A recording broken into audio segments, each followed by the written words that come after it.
Most disturbing games follow the same formula: jump scare, a chase scene, then repeat. But these ones are different because they actually happened. These are disturbing games based on true events.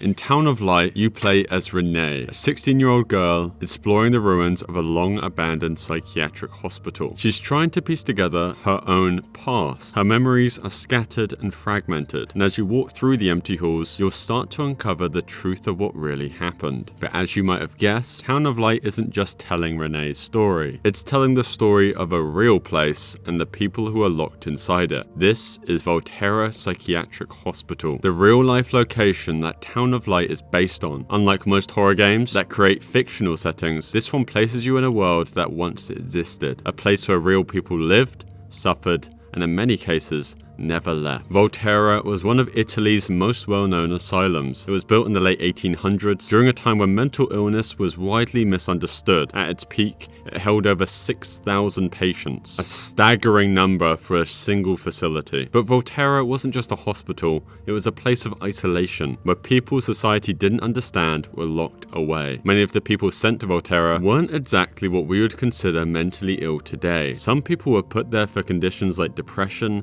anxiety, epilepsy, or even something as simple as just being a little bit different from the norm. Women in particular were often institutionalized for being too emotional or difficult to control. Others ended up there simply because their families didn't want them anymore. And once you were admitted, there was very little hope of leaving. Over the years, the hospital developed a reputation for its cruel treatments. Patients were subjected to electroshock therapy, often without anesthesia, and in some cases, doctors performed lobotomies, procedures that left patients in a zombie-like state, while others were simply locked in dark, cramped rooms for days or weeks at a time. One of the most disturbing moments in Town of Light is when Renee recalls being restrained and sedated. This wasn't exaggerated for effect. It was standard practice within the real hospital. Patients who resisted treatment were often tied to their beds for days, injected with high doses of sedatives to keep them docile, or locked in isolation rooms with no explanation. These treatments certainly weren't meant to help, they were more meant to control. Once inside Volterra, leaving was nearly impossible. The very nature of psychiatric commitment laws meant that the patients had no real voice. They were labeled as insane,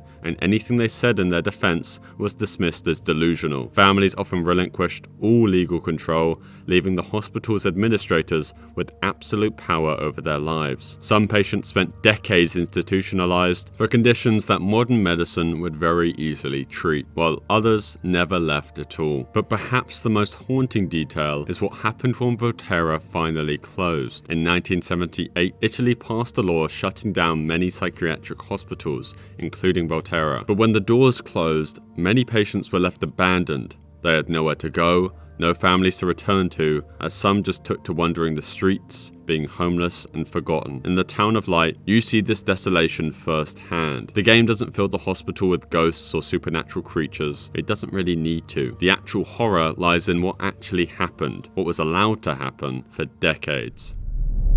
In 2010, a German game developer named Jens Stober created a video game that almost no one would think to make. It wasn't about a haunted house or being chased by monsters. It was something much more real. Something still fresh in the minds of those who lived through it. The game was called 1,378 kilometers, named after the exact length of the border that once divided East and West Germany during the Cold War. But this wasn't just a history lesson. To understand why this game caused so much outrage, you need to know that after World War II, Germany was split in half. The western side became a democracy backed by the US, UK, and its allies, while the eastern side became a communist state controlled by the Soviet Union. The problem being was that life in the East was miserable. The government controlled nearly every aspect of daily life, and people weren't allowed to leave. By the late 1950s, millions had already fled to the West in search of a better life. The solution, according to East German leaders, was simple: build a wall. In 1961, the Berlin Wall was constructed, a deadly barrier stretching across Germany, trapping millions of people inside the communist-controlled East. And it wasn't just a wall, it was a killing zone. Border guards were ordered to shoot anyone who tried to escape, and over the years, hundreds hundreds of desperate people were gunned down trying to cross it. Fast forward to 2010, and this is exactly what the game recreated, as you have the option to play as one of these border guards, and your job was to stop defectors from escaping. And stopping them didn't just mean blocking their path, it meant you had the option to shoot them. That was the moment the game crossed the line for many. Survivors of the Berlin Wall era, many of whom had lost family members to the border shootings, were horrified. News outlets called the game disgusting and offensive. Many saw it as an insult to those who had died trying to escape. Chris Geffroy, one of the last people shot while trying to flee to the west, was gunned down at just 20 years old for attempting to escape a life he never chose. Was this game really an educational experience, as the developer claimed, or was it something worse? A simulation of murder wrapped in the excuse of history. The backlash was so strong that just days before its official release, the game was pulled. Jens Stober defended his work, saying that he never meant to glorify violence. Instead, he wanted players to understand the weight of history. But to many, that wasn't enough. With tensions escalating, the game's planned release date, October 3rd, 2010, was supposed to be symbolic. It fell on Germany Unity Day, a national holiday celebrating the reunification of East and West Germany. But instead of serving as a moment of reflection, as the developer would have hoped, the timing only added fuel to the fire. Critics saw it as an insult, almost like a slap in the face to those who had suffered under the Berlin Wall. Jens didn't cancel it entirely, but he postponed its release indefinitely, saying he needed to rethink how it was going to be presented. He insisted that he never meant to offend anyone and that his goal was to only educate. But many thought the damage had already been done. Even with its eventual quiet release, the controversy never fully faded. Today, 1,378 kilometers remains an obscure game, mostly discussed rather than played. This video is sponsored by Aura. Right now, your personal data, your name, address, and even financial info could be for sale on the dark web. And the worst part is, it probably got there without you ever knowing. Companies get hacked all the time. Your data leaks, and scammers and identity thieves scoop it up. But the companies involved never face any consequences. That's why I use Aura. Aura scans data broker sites and the dark web for your personal info. It sends opt-out requests automatically and alerts you if you've been exposed. And it even comes with up to $5 million in identity theft insurance. Plus, you get a built-in VPN with over 100 global locations to keep your browsing more private. And with 24/7 support from fraud experts, you can take control of your digital privacy and try Aura for free for 14 days using my link in the description to see how much of your personal data is already out there. Velvet Assassin is a stealth action game that dropped in 2009, letting players step into the shoes of a World War II spy named Violet Summer. It plays like a typical wartime thriller, sneaking through enemy bases, taking down high-ranking officers, and sabotaging Nazi operations. But what most players might not realize is that Velvet Assassin is directly inspired by a real-life secret agent. But her story is based on Violet Sabo, a British spy who operated in Nazi-occupied France. Sabo wasn't just any soldier, she was part of the Special Operations Executive, or SOE for short. It was a covert British group that sent agents behind enemy lines during World War II. These weren't just standard soldiers, they were saboteurs, intelligence gatherers, and assassins, trained to fight and disrupt the enemy from within. Velvet Assassin places you in similar high-stakes missions, sneaking through dark corridors, hiding in shadows, and eliminating officers with silenced weapons. But what Velvet Assassin doesn't tell you is that the real Violet's story had no Hollywood ending. She didn't have the luxury of a health bar or checkpoints. The game might be inspired by her story, but it leaves out the most chilling details, and what happened to the real spy was far more disturbing than anything you see in game. The real Violet was born in France in 1921, but grew up in London. When World War II broke out, she married a French foreign legionnaire named Etienne Sabo, who later died in battle. His death fueled her determination to fight back against the Nazis, and in 1943, she was picked up by the SOE. Sabo was sent on her first mission to France in April of 1944, just 2 months before the D-Day invasion. Her job was to gather intelligence, coordinate sabotage operations, and arm local resistance fighters. She completed the mission successfully and returned to England, but the fight wasn't quite over yet. Her second mission would be her last. In June of 1944, just after D-Day, Sabo parachuted back into France. Her new mission was to help organize resistance fighters and disrupt German reinforcements moving towards Normandy. But before she could fully complete her objective, she she and her team were ambushed by Nazi soldiers at a roadblock near the town of Salon-la-Tour. The Velvet Assassin version of this moment would likely show our spy fighting her way out, escaping into the night. But in reality, Sabo had no such luck. With no way out, she covered for her comrades, holding off the enemy with a Sten gun while they escaped. She fought until she ran out of ammunition, and then she was captured. At first, she was taken to Limos, where she endured brutal interrogations at the hands of the Gestapo. But despite their torture, she refused to give up any information. Instead of breaking, she responded with sarcasm, even mocking her captors. This defiance only made things worse for her. From Limos, she was transferred to Fresnes prison in Paris, where she was held in solitary confinement. Then, in August of 1944, as the Allies pushed further into France, she was sent to Ravensbrück concentration camp in Germany. This is where her story took its most tragic turn. Ravensbrück wasn't just a prison, it was a nightmare. A brutal women's concentration camp where thousands were worked to death, tortured, or executed. It was here that Violet Sabo spent months, enduring forced labor, starvation, and unimaginable cruelty. Then, in early 1945, just a few months before the war would end, she was taken to an execution site inside the camp. Along with 2 other captured SOE agents, she was forced to kneel and was subsequently shot. She was only 23 years old. The world would only learn what happened to her after the war, when the survivors from the concentration camp told the horrifying truth. The game Velvet Assassin may honor her memory with a fearless protagonist, but it stops short of telling her full story.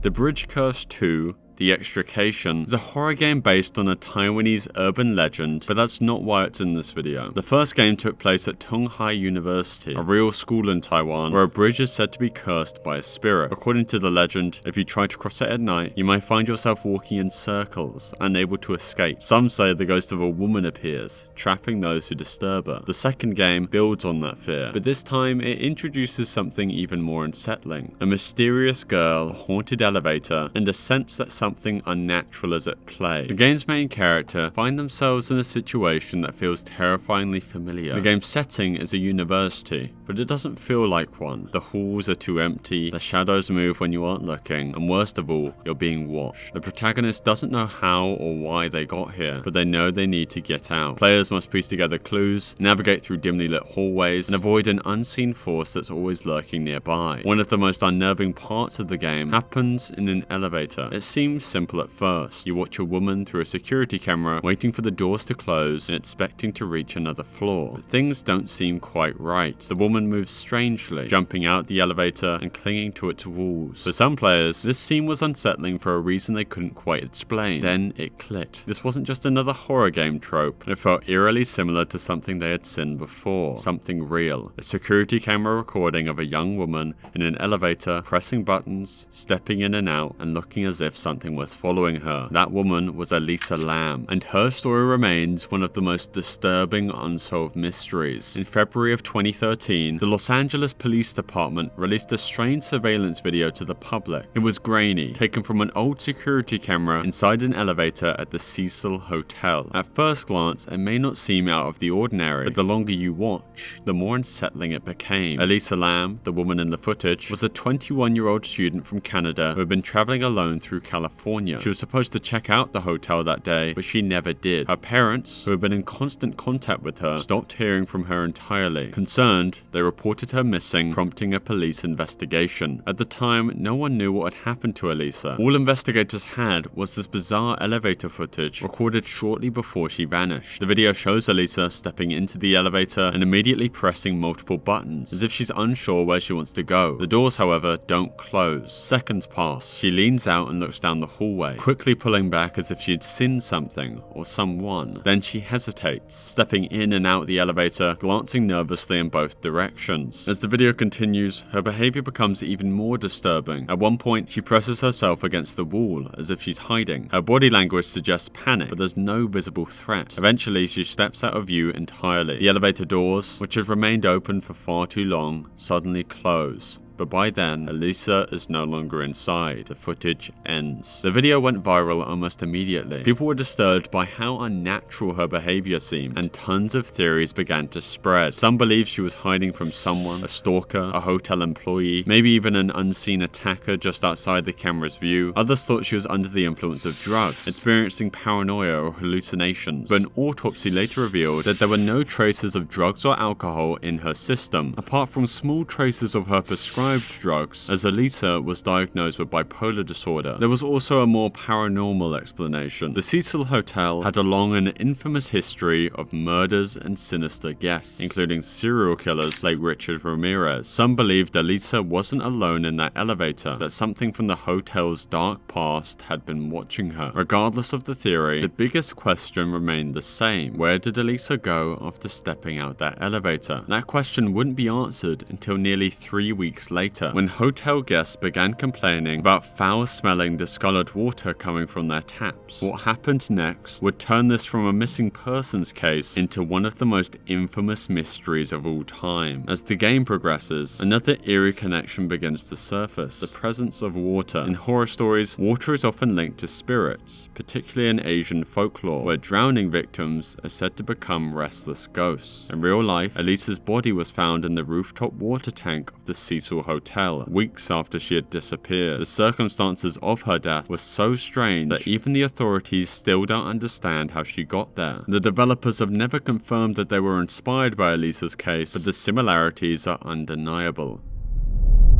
You start in the middle of nowhere, snow-covered mountains stretching as far as the eye can see. Your only guide is a flickering flashlight and the distant sound of your own footsteps. The deeper you go, the more unsettling it feels. The loneliness, the paranoia, the overwhelming sense that you're not alone. This is Kholat, a horror game unlike any other. There are no monsters lurking in the dark, no jump scares every few minutes. Instead, the terror comes from the emptiness, from the feeling that something terrible happened here and that it could happen again. But this isn't just another survival horror game. It's based on a real event, one of the most disturbing and mysterious cases in modern history. A story so chilling, so unexplainable, that it has haunted investigators, scientists, and conspiracy theorists for over 60 years. It all started in 1959, when 9 hikers vanished in the Ural Mountains of Soviet Russia. Their bodies were discovered weeks later, scattered across the snow in ways that defied logic. Their tent was found ripped open. Some were found barefoot, half-dressed in the freezing cold, with some of their bodies covered in strange injuries, broken bones without external wounds, missing eyes, and one of them had a missing tongue, and no one could explain why. The deeper we go, the stranger this mystery becomes. One of Kholat's greatest strengths is how accurately it recreates the brutal conditions of the Ural Mountains. In real life, the group was trekking towards a peak called Kholat Circle, which translates to Dead Mountain in the local Mansi language. The game's title is obviously a direct reference. The game's environment captures the harshness of the terrain too, the deep snowdrifts, the lack of shelter, the eerie silence of the mountains at night. In real life, the hikers had to battle temperatures dropping as low as -30°C, and the unpredictable weather likely made survival even more difficult. However, in the game, the landscape is even emptier than in reality. The real Dyatlov group encountered Mansi hunter trails, and there were reports of other expeditions in the area, though none close enough to intervene. The game isolates you completely, amplifying the horror. In Kholat, you don't start inside the hiker's tent. You're already out in the cold, left to piece together what happened. But in the real case, the tent itself became one of the biggest mysteries. Rescuers found it still standing, but with a crucial detail. It had been slashed open from the inside, implying that the hikers had been so desperate to escape that they couldn't even have used the tent's entrance. They cut their way out and ran half-dressed into the freezing night. The real horror of the incident lies in how the bodies were discovered. Some were found nearly a mile away from the tent, wearing little clothing, as if they had fled in pure terror. 3 had massive internal injuries, being broken ribs and crushed skulls, but 0 external wounds, leading investigators to compare it to the force of a car car crash. One victim, Ludmila Dubinina, was found without her tongue and parts of her face. A few had traces of radiation on their clothes too. In Kholat, there's a constant feeling that something is out there watching you, but in reality, no evidence of an attacker, human or otherwise, was ever found. However, the way Kholat presents its world mirrors the hiker's disorientated movements. The game forces you to navigate with only a map, compass, and coordinates, obviously similar to the real-life expedition's methods. It's easy to get lost, panic, and end up somewhere you shouldn't be, just like the real hikers. The game leans heavily into the supernatural, hinting at shadowy figures, glowing entities, and forces beyond human understanding. While the real case is surrounded in mystery, most theories focus on natural or man-made explanations. Some believe a small, delayed avalanche forced hikers to flee in panic. However, there was no evidence of an avalanche at the site, and it doesn't explain some of the severe injuries found on some of the bodies. Others suggest the hikers accidentally stumbled upon a secret weapons test. Kholat taps into this idea with references to classified Soviet documents and a cover-up. The game isn't a history lesson, it's an experience designed to make you feel the same fear and confusion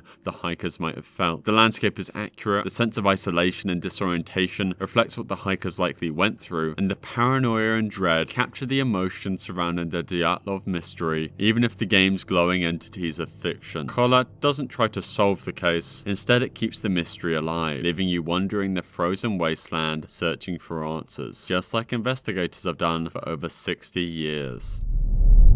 Every now and then, a game unintentionally mirrors reality in ways that are hard to ignore. This is one such case. Released in 2017, Granny became one of the most popular mobile horror games of its time. The concept is that you wake up in a rundown house, locked inside by a grey-skinned, hollow-eyed woman. She's old, frail-looking, but don't let that fool you, because Granny patrols the house, reacting to every sound. If you knock over a table, she hears it. If you step on a creaky floorboard, she's already on her way. She moves at an unnatural speed, chasing after you the moment you make a mistake. If she catches you, she knocks you unconscious with her bat. You have 5 days, 5 chances to find your way out before something terrible happens. Though what if something like this actually happened? A real-life case so eerily similar that I think the game definitely draws inspiration. St. Petersburg, Russia, 2015. An elderly woman is spotted on a security camera, casually walking near her apartment building. Nothing unusual, except for the fact that she's carrying a large plastic bag, a heavy one. A few hours later, police receive a report. A disjointed torso had been found near a pond. No head, no arms, no legs, just a torso. It doesn't take long for authorities to track down a suspect, and when they knock on her apartment door, they find Tamara Samsonova, a 68-year-old woman sitting calmly in her chair like nothing had happened. But when police search her apartment, they uncover something out of a nightmare. Dozens of handwritten diaries filled with detailed notes about murder, casual entries describing how and when she murdered people as if it were a routine part of her life. They found plastic bags filled with rotten flesh hidden around the building. Some reports even suggest that she may have even eaten parts of her victims. One diary entry dated September 2003 reads, "I killed my tenant Volodya, put the pieces of his body in plastic bags, and threw them away in different parts of Ruzhensky district." Another entry from March 2015 details the murder of Valentina Ulanova, a 79-year-old woman she'd been living with at the time of her arrest. Valentina had been her friend, but according to Tamara's diary, she had become too difficult to live with. Tamara's solution to the little problem was to crush a handful of sleeping pills into her food, wait for her to lose consciousness, grab a hacksaw, and I think you can imagine the rest. When questioned by the police, Tamara never showed any remorse. At times she smiled and even laughed when describing what she had done. The media quickly gave her the name the Granny Ripper, a woman who had spent years luring people into her home and making sure they never left. I personally think the similarities between Granny and the Granny Ripper are too bizarre to ignore. Both are old women living alone in decaying homes with something deeply wrong beneath the surface. Both trap people inside their own homes, one trapping victims in the game, the other in real life. The video game Granny keeps a crossbow in her house, a small but crucial tool that players can use to fire tranquilizer darts at her. If you manage to hit her, she collapses and stays unconscious for 2 minutes, giving you a chance to escape. In real life, Tamara Samsonova didn't need a crossbow. She allegedly dosed her victims in much the same way, sedating them so they couldn't fight back. Just like the game's tranquilizer, her method didn't kill immediately. It only made her victims helpless, ensuring they had no chance to run. Then there's the most unsettling part, the unnatural quality they both share. In the game, Granny moves with disturbing speed and aggression, something that you wouldn't expect for someone so old, and yet in real life, Tamara Samsonova was much the same. Despite her age, she carried and disposed of bodies without any help. Unlike most serial killers, Samsonova was never sent to prison. After a psychiatric evaluation, she was declared legally insane and sentenced to an indefinite detention in a high-security psychiatric hospital. During her trial, she made disturbing comments, at one point begging the judge to let her go so she could continue killing. Her words in court were, "I knew you would come. It's such a disgrace for me. All this publicity. I am guilty and deserve to be punished. I've been preparing for this trial for 10 years. It is all deliberate. There is no way to live. With this last murder, I closed the chapter." She was committed to Kazanguk Psychiatric Hospital in 2015, where she remains to this day.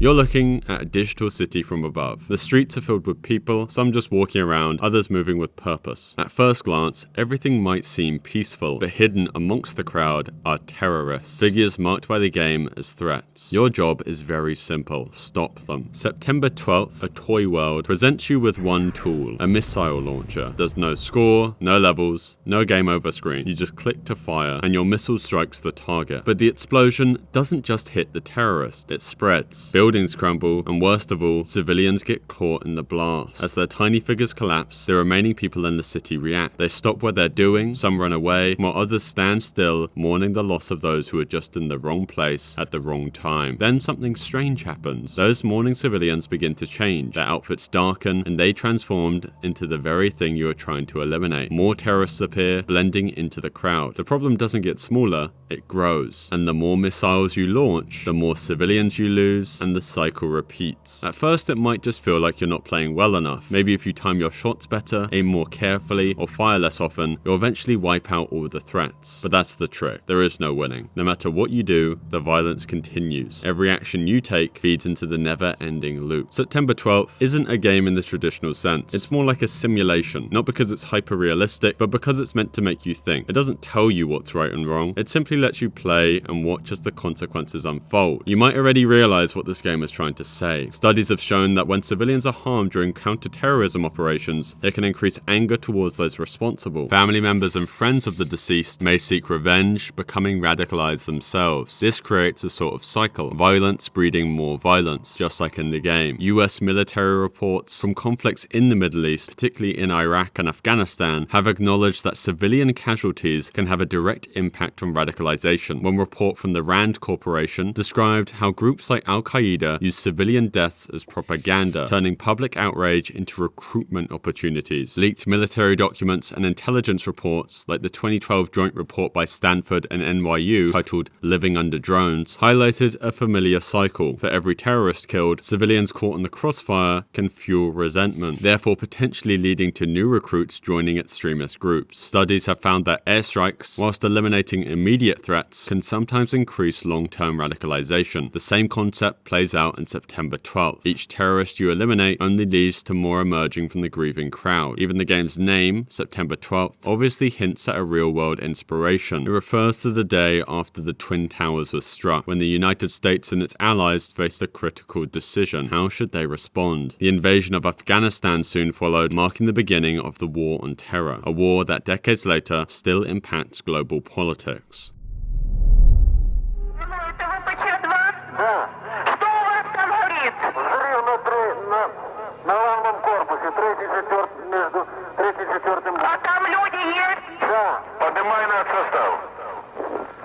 Chernobylite takes place in one of the most unusual and dangerous places on Earth, the Chernobyl exclusion zone. This is an 100 square mile area in northern Ukraine that was evacuated after a major nuclear accident in 1986. But to understand why this area is so significant, you first need to know what happened at Chernobyl. On April 26, 1986, a routine safety test at the Chernobyl nuclear power plant went horribly wrong. Reactor 4, one of the plant's 4 nuclear reactors, exploded due to a combination of design flaws and human error. The explosion released massive amounts of radiation into the air, contaminating large parts of Ukraine Belarus, and even reaching other countries in Europe. I probably don't need to tell you that radiation is dangerous because it damages the human body at a microscopic level. In high doses, it can cause severe burns, organ failure, and even death. In the days following the explosion, people in the nearby town of Pripyat, where most of the plant's workers lived, were told nothing was wrong. Many went about their daily lives unaware that they were being exposed to deadly levels of radiation. It wasn't until 36 hours later that authorities finally ordered an evacuation, but by then,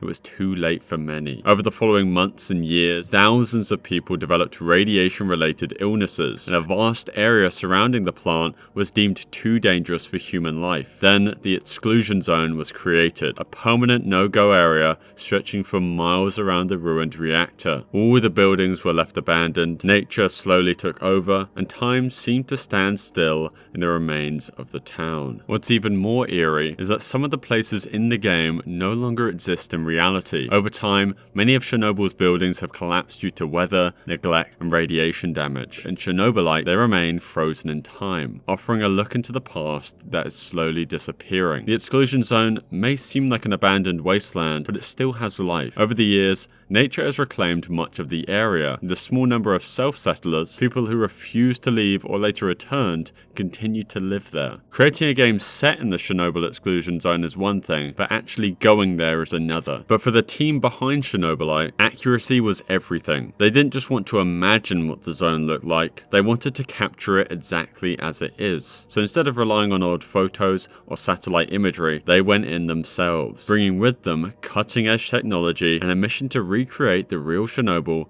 like never before. To achieve their goal, the developers used 3D photogrammetry, a technique that allows them to scan real-world objects and environments to create incredibly detailed digital models. They walked through the ruins of Pripyat, abandoned villages, and even the remains of the power plant itself, taking thousands of photos from every angle. These images were then processed to build one-to-one digital recreations of actual locations, making Chernobylite one of the most visually accurate portrayals of the exclusion zone ever made. But this wasn't just about making the game look good, it was about preservation. Some parts of Chernobyl are rapidly deteriorating. By scanning these locations, the developers were able to digitally freeze them in time, allowing players to explore places that may no longer exist in the future. Entering the exclusion zone isn't as simple as just walking in. Radiation levels vary across the area, with some places still dangerously contaminated. While certain parts of the zone have lower radiation levels and are safe for short visits, others, like the Red Forest, one of the most radioactive areas in the world, can be deadly. The developers had to follow strict safety protocols to avoid exposure. They wore dosimeters, which are devices that measure radiation, to monitor their levels at all times. Some areas were off limits, while others could only be visited for a few minutes before radiation levels became unsafe. Even so, they were able to scan key locations, including the Pripyat amusement park, home to the famous rusted Ferris wheel that never officially opened, and the ruins of Reactor 4, now sealed under a massive steel sarcophagus to contain the radiation. Though one of the biggest challenges wasn't just radiation, it was the feeling of the place itself. Even decades after the disaster, Chernobyl doesn't feel empty. There are obviously no crowds and no bustling streets, but the silence itself feels unnatural. The developers described an eerie atmosphere, and they weren't alone in this feeling. Many visitors to Chernobyl report a similar feeling of a deep sense of unease, especially in areas where people once lived. To Fathom is different. Unlike games that adapt well-known cases or urban legends, To Fathom builds its episodes from real-life accounts submitted by ordinary people. These aren't famous cases from history, and they're not the kind of stories that make national news. Instead, they're personal experiences, moments of terror that people have lived through and have never forgotten. Some of these stories were first posted on forums, Reddit threads, or YouTube channels dedicated to real horror stories, like Mr. Nightmare. The first episode, Home Alone, is the perfect example. The story follows a 14-year-old boy named Miles, left alone for the night while his mother is away. At first, everything seems fine. He follows his usual routine, grabbing food, watching telly, and chatting with a friend online. But then, something feels off. A strange figure appears outside. A knock at the door interrupts the silence. Then, Miles receives a text from his mother. Their neighbor, Paula, has just sent her a photo of a man standing outside the house. The message message is clear: lock all the doors and wait for the police. At this point, the unease shifts into full-on panic. Suddenly, his own house, the place that should feel most secure, becomes a prison, as danger could be lurking just outside. Or worse, is already inside. As Miles hides under his bed, he hears the sound of a window shattering from the master bedroom. Then the doorbell rings. It's Paula, but something isn't right. Miles is initially hesitant to go to the door, though when he eventually investigates, he can see the intruder's shadow near his parents' bedroom. At this point, he knows running is no longer an option. All he can do is hide and hope the police arrive in time. The story was directly inspired by a submission featured on Mr. Nightmare's channel, where a person recalled a real experience of staying home alone and realizing someone was watching them.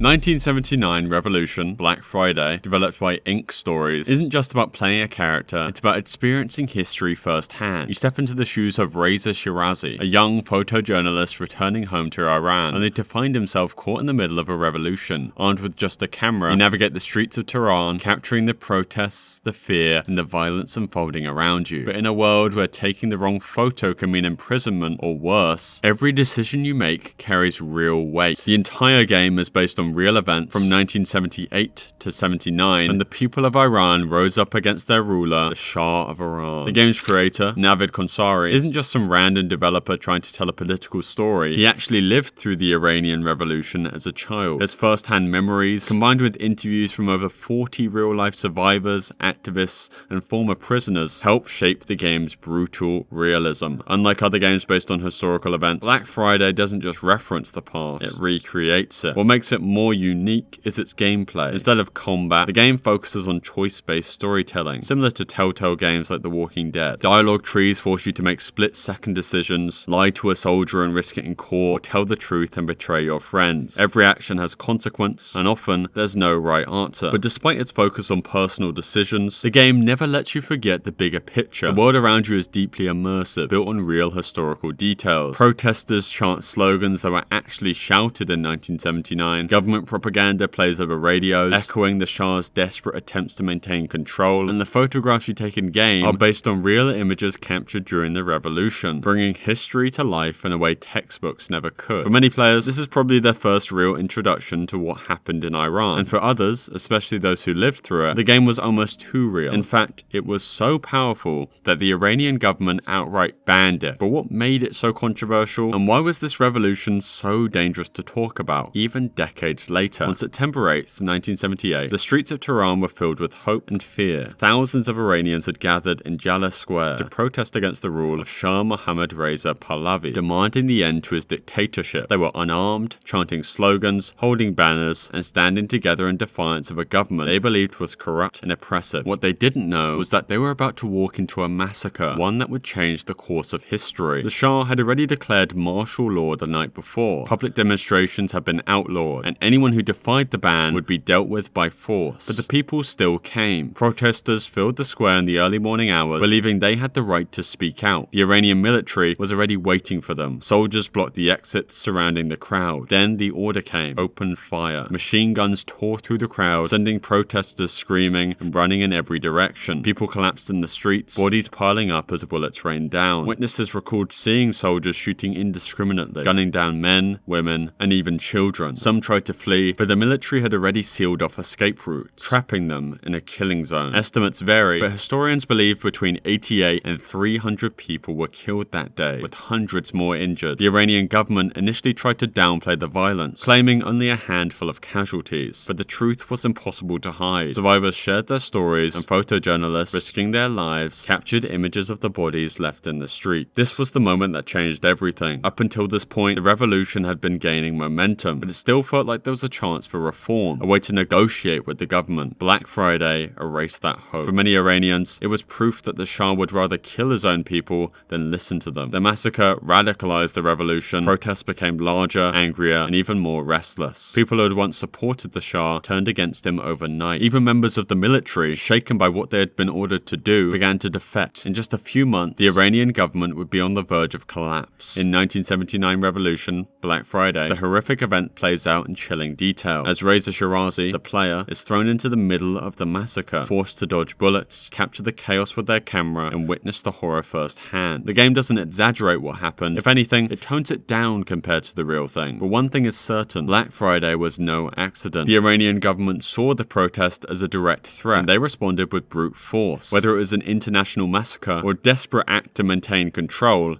it backfired. Instead of stopping the revolution, it fueled it. Many of the photos taken in the game are based on real historical images, and the game even shows side-by-side comparisons of Reza's photos with their real-life counterparts. Journalists in 1979 were monitored, arrested, and even killed for their work. The game doesn't shy away from showing this reality, forcing players to face the consequences of their choices, just as the photojournalists had to do at the time. One of the most terrifying aspects of 1979 revolution is its depiction of Savak, the Shah's secret police. They are everywhere, watching, listening, waiting for any excuse to detain and interrogate you. And this wasn't an exaggeration. Savak was very real, and it was one of the most feared intelligence agencies of its time. Established with the help of the CIA and Mossad, Savak specialized in surveillance, censorship, and brutal interrogation techniques. Thousands of political prisoners suffered at their hands. The game's depiction of torture, imprisonment, and forced confessions is based on survivor testimonies, some of which describe conditions far worse than what the game allows players to witness. Many Iranians during this time lived in constant fear of being reported to Savak. A casual conversation could be twisted into an act of treason, and once someone was taken in for questioning, there was no guarantee that they would ever be seen again. The game's most haunting sequence is its depiction of Black Friday itself, the day the Iranian soldiers opened fire on the protesters in Jaleh Square. Everything from the layout of the square to the way the crowd moves and reacts was designed to resemble real footage and survivor accounts. The gunfire,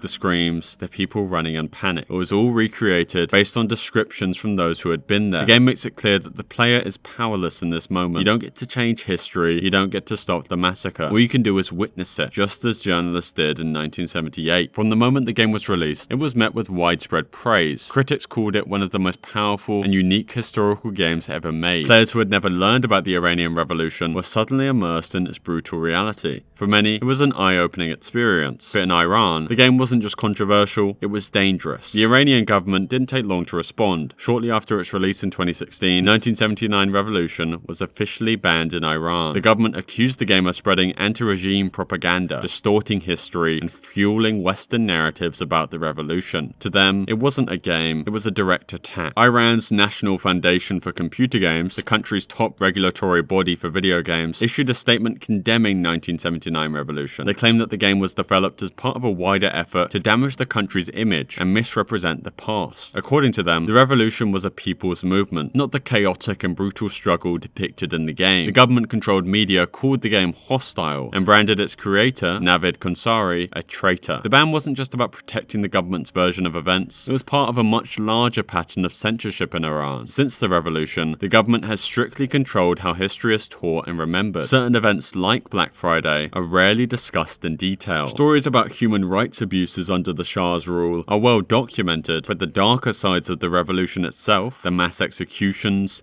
the political purges, are often left out of state-approved history. Konsari, the creator of the game, who had worked on massive franchises like GTA and Max Payne, suddenly found himself on the Iranian government's blacklist, and as a result, he has been unable to return to Iran. He expressed concerns about the potential dangers he might face if he were to go back, citing Iran's record of arresting individuals without clear cause, particularly journalists. Konsari has been advised against traveling to Iran due to these risks.